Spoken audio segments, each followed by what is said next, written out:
జరిగేది ఏంటంటే జగన్మోహన్ రెడ్డి అవినీతికి ఒక పునాది, అవినీతి అన్లీగల్ అన్నిటికీ సైకో ఒక పునాది. వాళ్ళకి అవినీతి చేతంలో దిట్ట, దీంట్లో ఎవరో తక్కువ లేదు. అవంతి కానివ్వండి, సంబరాల రాంబాబు కానివ్వండి, మన ఎంపీ గోరంట్ల కానివ్వండి, అని ఒకళ్ళు చెప్తే కాదు, చెప్పుకుంటే చాంతాడు ఉన్నాయి. ప్రతి ఎమ్మెల్యే ప్రతి ఇది అతనికి సైకోకి ఎంతమంది అవినీతి చేసేవాళ్ళు ఉంటే అతను వాళ్ళకి పాజిటివ్గా మాట్లాడతాడు సైకో ఏంటి.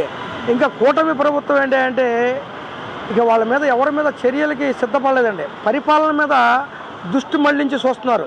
కూటమిలో ఎవరి పాత్ర వాళ్ళు, ఎవరు ఎమ్మెల్యే వాళ్ళు, ఎవరు ఎంపీలు వాళ్ళు, ఎవరు మా మంత్రులు, ఎవరికి వాళ్ళు అభివృద్ధిలో సంక్షేమంలో ఎవరికి వాళ్ళు ఎలాగ సమీక్ష చేయాలి, ఎలా చేయాలి, ఇతను ఈ సైకో చేసిన మొత్తం అవినీతులన్నిటికీ ఎలా పోర్చాలి, ఎలా సంక్షేమ అమలు చేయాలని చెప్పేసి గవర్నమెంట్ కూటమి చాలా అధ్యయనం చేసుకుంటున్నారు. ముందు దీని మీద దృష్టి పెట్టారు. అదే కనుక సైకో మీద దృష్టి పెట్టుంటే ఈ సైకో వాళ్ళు ఒక్కడ కూడా మిగలదండి. శవం ఎక్కడ కనపడితే అక్కడ వాలిపోయే రాబందు సైకో. శవం కనపడితే చాలు, ఎవరైనా మర్డర్ చేస్తే చాలు, మర్డర్ కూడా వీళ్ళే చేసి కూడా కూటమి మీద. అంటే జగను దయ్యాలు వేదాలు చెప్పినట్టు సైకో చెప్తూ ఉంటాడు. అసలు ఈ సైకోకి ఏంటి ఎంత చెప్పినా తక్కువేనండి. ఇంకా ఏంటి అంటే మా కూటమి ప్రభుత్వం వచ్చిన కాడి నుంచి ఎక్కడా కూడా వాళ్ళ మీద దృష్టి మళ్లించలేదండి. పరిపాలన మీద దృష్టి మళ్లించారు. ఈ అభివృద్ధి మీద ఏ పరిశ్రమలు తేవాలి, ఏ రాజధాని తేవాలి, ఏ రాజధానికి ఎలా డెవలప్ చేయాలి, పోలవరం ఎలా చేయాలి, ఇవన్నిటి మీద ఉన్నారండి వీళ్ళందరూ. ఈ సైకో ఎంతసేపు ఏ శవం కనపడుద్ది, ఏ శవం మీద వాలిపోదాం రాబందు. ఈ సైకో రాబందు ఏంటి. అన్లీగల్గా ఉన్న వాళ్ళందరూ మాచర్ల కానివ్వండి, వినుకొండ కానివ్వండి, ఎవరో మీ వాళ్ళు చేసిన మీరే మా మీద రుద్దుతానికి. అంటే జగన్కి ఇది బాగా దిట్ట. ఈ సైకో గాడికి ఏంటంటే బాగా దిట్ట. వీడు ఎంత చెప్పినా వీడు మారడం, వీడైతే మారడం ఏంటి. మా సంస్కారం ఏంటంటే టీడీపీ నేర్పించే సంస్కారం ఏంటంటే బూతులు తిట్టొద్దని. లేదంటే వాళ్ళకి ఎలా తిట్టాలంటే అన్ని బూతులు తిట్టచ్చు ఏంటి. ఎవడన్నా పోస్ట్ పెడితే వాడి 3rd డిగ్రీ ఉపయోగించావు, ఎవడన్నా ఏదన్నా అంటే ఇది నువ్వు వెళ్తున్నావు ఎక్కడికి వెళ్ళినా సైకో. నీకు ఈ రోజు వరకు చంద్రబాబు నాయుడు ఎక్కడన్నా నీకు నిర్మూలించాడా? లా అండ్ ఆర్డర్ ప్రాబ్లం ఉందని చెప్పి నేను ఆపాడా ఎక్కడన్నా సైకో? నీకు 986 మంది ముఖ్యమంత్రి చేసినప్పుడు ఎవరి డబ్బు, నీ అబ్బ సొమ్మా, నీ తాత సొమ్మా, ఎవరన్నా సొమ్ము అనేది, ఎవరి సొమ్ముని ఖర్చు పెట్టావరా నువ్వు? ప్రజలని పిప్పి చేసేసావు అతను ఎదవా.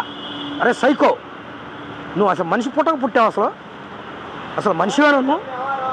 నిన్ను కండలుగా ముక్కలకు అసలు కప్పు కారం పెట్టాలి కక్కోసి సైకో. నువ్వు అలాంటి సైకో వ్యవహారాలు చేస్తున్నావు. మళ్ళీ ఇంకా అధికారం కోల్పోయినా నీకు అసలు అధికారం ఉన్నట్టుగా నువ్వు సైకో పెడతావు. నీకు కోర్టుకు వెళ్ళావు, సిగ్గుందా నీకు?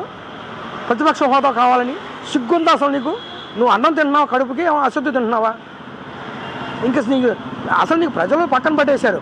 ఇంకోటి చెప్తాం, ఈ కూటమి ప్రభుత్వానికి మిమ్మల్ని గెలిపించింది మేము కష్టపడి 5 ఏళ్ళు నానా బాధలు పడ్డాం ఈ సైకో గాడి గురించి. మీరు ఇంకా సైకో గాడికి ఇంకా వెనకేసేస్తున్నారు. మా కూటమి ప్రభుత్వం వాళ్ళకి చెప్తున్నాం. జగన్కి ఇంకా విచ్చలవిడిగా వదిలితే పిచ్చి కుక్క ఎక్కడ కరిచిద్దో తెలీదు. పిచ్చి కుక్క ఈదులో వదిలేస్తే ఎక్కడ కరిచిద్దో ఎక్కడ ఘాటేసిద్దో తెలీదు. మనుషులు పిచ్చోళ్ళు అయిపోతారు. ఇంకా ఆడు అలాగే ఉన్నాడు సైకో.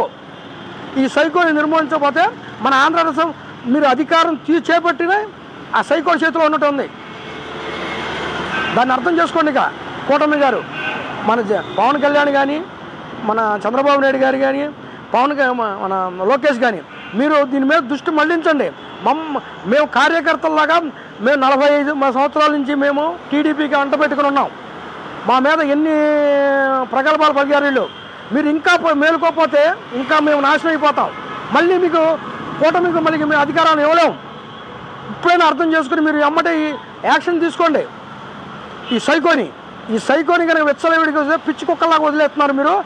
వీధిలో పడి అందరికి ఖర్చేస్తుంది పిచ్చుకొక్క.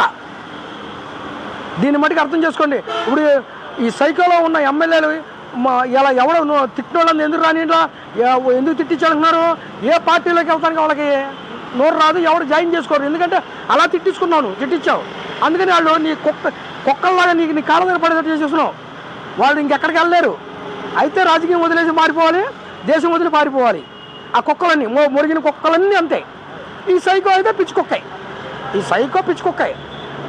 అతని పేరు చెప్తాను కూడా మాకు అసలు మనసు అంగీకరించట్లా. ఎందుకంటే 5 ఏళ్ళు అలా బస్టు పట్టించేశాడు, వ్యవస్థలు నాశనం చేశాడు. కూటమి ప్రభుత్వం అభివృద్ధి ప్రధానంగా వెళ్తుంటే ఇంకా నీకు సిగ్గు లేదు. నీ ఇంటికి ప్రజల సొమ్ము 26 ప్యాలెస్లు కట్టావు సైకో. ఎవరి డబ్బు? నీ అమ్మ ముగ్గురు సొమ్ము? ఎవరి సొమ్మురా సైకో? ఎవరి సొమ్ము? ప్రజల సొమ్ముని నువ్వు నాశనం చేసావు, ప్రజల అభివృద్ధి నాశనం చేసావు, ప్రజాక్షేమం నాశనం చేసావు. ఎక్కడ నువ్వు తగ్గించావు? ఎక్కడ తగ్గలను? ఇంకా నువ్వు అధికారం కోల్పోయిన దుష్టోళ్ళు అధికారం నాకు ఇచ్చేసేయండి, నేనే పరిపాలించుకుని 30. నీ అమ్మ మొగుడు సొమ్ము ఇది అధికారం. ఎవరిని చెప్తే వాడిని తీసుకెళ్ళి లోపలే 3rd డిగ్రీ ఉపయోగించడం సైకో. నువ్వు ఇవాళ చెప్తావు ఆ నీతులు, ఇంకా నువ్వు అవినీతి చేసే వాళ్ళకి భుజాన్ని వేసుకుని వస్తావా? ఇంకా సిగ్గు రావట్లేదు నీకు? ఇంకా సిగ్గు క్షణం లేదు నీకు ఏంటి? నువ్వు ఎక్కడికి వెళ్తుంటే ఎక్కడైనా నీకు ప్రతిష్టం కల్పిస్తున్నారా చంద్రబాబు నాయుడు? నువ్వు కల్పించావు అలా చంద్రబాబు నాయుడికి చాలా నరకం చూపించావు. ఆ నరకం ఏదో ఇప్పుడు చూపించుంటే నువ్వు అసలు ఒక అడుగు బయట పెట్టలేవు నువ్వు సైకో. అర్థం చేసుకో. మొత్తానికి ఏం చెప్తారు సార్ అంటే గతంలో మన ప్రభుత్వం గడప కంటే వీళ్ళు గడపకి అన్లేఖలు పెట్టుకునే సంబంధాల గురించే వీళ్ళు ఉన్నారు, వేరే వాళ్ళ మీద తోస్తున్నారు. అది గడప అంటే గడపకి ఎక్కడ బాగుంటే అక్కడ వాలిపోతాం, ఆ గద్దలు వాడేసుకుంటాం, వదిలేస్తాం. ఏంటి ఆ పువ్వాడ భార్యని పిల్లల్ని ఎలా మీడియాలో చూపించలేదా? నువ్వు చూడలేదా సైకో? నీ కళ్ళు పోయినాయా? కళ్ళు కారం కొట్టుకున్నావు కళ్ళల్లో సైకో. ఆ సజ్జలగాడికి తీసుకొచ్చి ముందు నరకండిరా బాబు. ఆ సజ్జలగాడ మొత్తం స్క్రిప్ట్ అంతా వాడిని నరికేస్తే ముక్కలుగా ఆంధ్ర రాష్ట్రం బాగుపడుతుంది. ఆ సజ్జలగాడికి కూటమి ప్రభుత్వం ఒకటే చెప్తున్నా, ఆ సజ్జల నా కొడుకుని ముందు వెంటాడండి కుక్కని. ఆ నా కొడుకు అసలు రాష్ట్రాన్ని నాశనం చేసింది, ఆడు ఈడు కలిపి. ముందు ఈయన నరికేస్తే వాడు సైకోగా ఆడే తలవరాయి కొట్టి చంపేస్తారని. ఎలా ఉంది? దాదాపు 2 నెలలు అయితే అవుతుంది అధికారం వచ్చి ప్రభుత్వం. ఏమంటే ఈ చేసిన ఇవన్నీ అవినీతులన్నీ ఇవన్నీ చేసుకోవటానికి వెళ్తానికి కూటమి ప్రభుత్వానికి ఆ టైమే సాలట్లేదండి. అభివృద్ధి పదంలో తీసుకెళ్తున్నారు, మోడీని మెప్పిస్తున్నారు, మాట్లాడుతున్నారు, తెస్తున్నారు నిధులు. అంటే అభివృద్ధి చేయకూడదు వీడికి. ఈ సైకోగాడు ఆంధ్ర రాష్ట్రాన్ని పేదవాళ్ళగా ఉండాలి, పేదవాళ్ళకి నేను ఈడయ్య సొమ్ములాగా ఇచ్చినట్టుగా, ఈడయ్య సొమ్ము ఏది రూపాయి బాబా ఇచ్చినట్టుగా ఈడయ్య సొమ్ము ఇచ్చాను నేను, ఆ 15 ఇచ్చాను. నువ్వు వెళ్ళింది ఎక్కడికి రా బాబు? నువ్వు వెళ్ళింది ఏంటి? వినుకొండా చనిపోయినాడుగా సానుభూతి చెప్పి నీ సరుపు నుంచి నా సరుపు నుంచి ఒక 5 లక్షలు ఇచ్చాము, 10 లక్షలు ఇచ్చాము మీకు అనాలి కదా. పోయి సైకో, అరే పిచ్చుకొక్క, నువ్వు వెళ్ళి నీ పార్టీ నీ ఓడు అందరు నీ వాళ్ళే. కానీ ఇది తీసుకొచ్చి కూటమి మీద వేద్దాం, కూటమి మీద.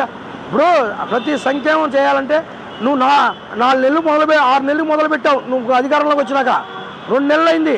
చెప్పిన మాట ప్రకారం ఎన్జిఓలకు కానీ పెన్షన్లు కానీ అండి చేయాల్సినవన్నీ ఫస్ట్ తారీఖే చేస్తున్నారు. ఇది కూటమి ప్రభుత్వం చేస్తుంది. ఏంటి చేస్తున్నారు? ఇటు అభివృద్ధి చేస్తున్నారు. నీ లోతులు, నీ వ్యవస్థలు ఎంత లోతులో పెట్టావో అవన్నీ కమిటీ వేసి తీస్తున్నారు. అది తీసినాక నీకుంది ఇక ఏంటి, ఒక్కసారి లోపలికి జైల్లోకి వెళ్ళావంటే నీ జీవితం మొత్తం విలాస జీవితం ఎలా గడిపావు ఏది తాడేపల్లిలో అంతకన్నా దుర్భుష్టిగా అనుభవిస్తాను.